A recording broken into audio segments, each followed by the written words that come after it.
So this is our Rewiring business conversation. Today we decided we're going to address climate change, and I just want to throw it out there. What do you guys think that these energy companies, big oil, big gas, what is their social responsibility and what's their corporate responsibility from your perspective? What should they be doing to make sure that we have manageable climate change? And yeah. I think consumers, a lot of consumers, they really have little control over the big issue. So I think it's really important that for their, moral circle, that they include being environmental friendly and thinking about sustainability of our world to be the top priority of their mission.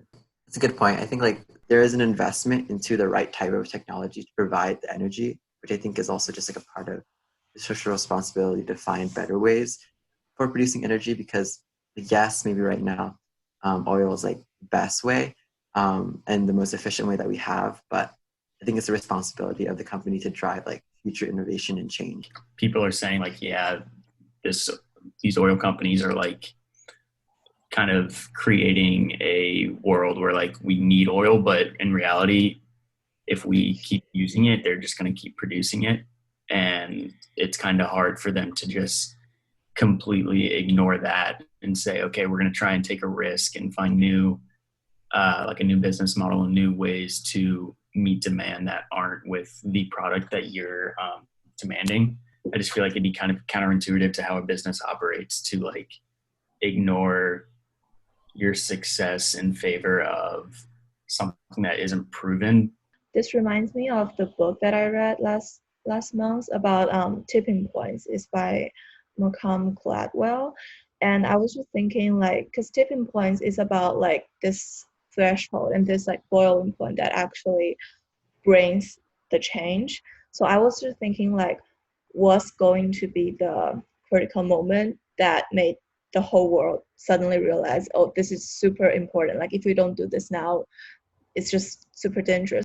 With this topic in particular, it's really hard to say if there will be a certain event that will cause just everyone to fully buy into completely changing the way businesses work, because all the damages are they're so indirect, I guess, with the actual cause. So climate change is not something that you see right away. It's something that develops over years and years, and we're not really sure the exact effect of it until it's almost already too late.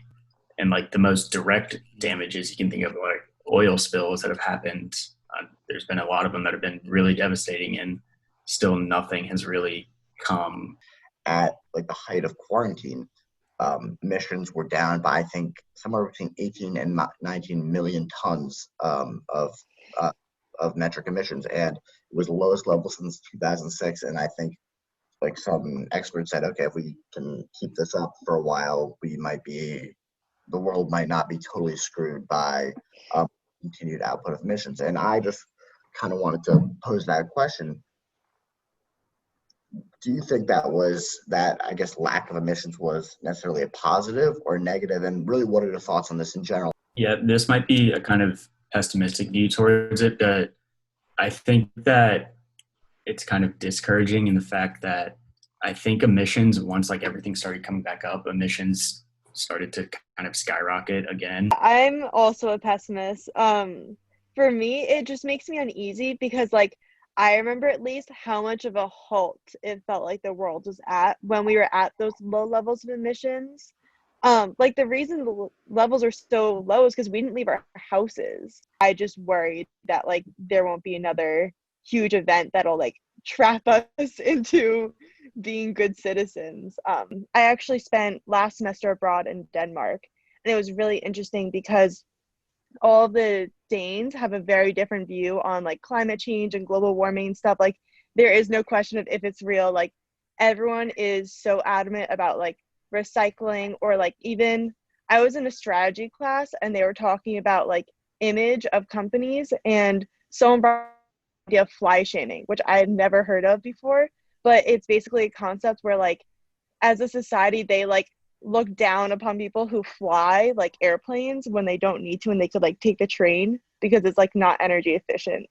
Why do you think Europe is responding so differently than the United States to this issue? I think like a lot of the corporations in America in general, there's like, again, like kind of like what we learned about in class, the lack of regulation in many areas. I think they have a lot of individual power as entities. And I know that not only I think are like companies, at least in America, like spending a lot on like marketing to kind of like cover up, I think, a lot of the harm that's being caused. But I think like a lot of connection to like political candidates and the ability to sponsor people. And there are like certain individuals that won't enforce policy against them in order for like them to reap profits. And I think that connection is, I think, especially strong in America versus like in Europe. Actually, I'm not sure how Europe works. So I hate to take us down the rabbit hole, but I guess you guys kind of mentioned, okay, like where does it start, like going to vote for politicians? Like politicians and CEOs, a few people are making these decisions. And for me, my take on is kind of, if that's the case, that we have to leave it in their hands. You have politicians who, at the end of the day, are rooted in self-interest and serving their constituents. So you can't really trust them because they're thinking, okay, how can I stay in power? How can I keep my place? But at the same time, how can I help my constituents? They're not thinking, okay, how can I help the world? And then at the same time, you have CEOs, but at the end of the day, if you're a CEO, you probably didn't go to be the CEO of an energy company so you can save the world. You probably did it so you can make a boatload of cash. So I think looking forward in the future, the people who are currently like interested in and learning about like environmental science and like sustainability, like who are concentrating in health innovation, they might be the people in the future who's going to take roles in politics or in those um, energy companies or actually. So I think we do need to count on the education because educating those people is what we can help. Yeah, That's my answer. I agree. I think you're right. Like, I think that like voting for the right people is like a really good step. And I think like hoping or like pushing for legislation to be passed that kind of sets up guide rails at least to kind of make like that huge innovative step all that more profitable and like increase incentives to innovate. Like Chevron, I mentioned at the beginning of this call, is like really just more focused on being more efficient in their processes. And so like I wonder if there's a way to kind of incentivize divergent thinking within the industry.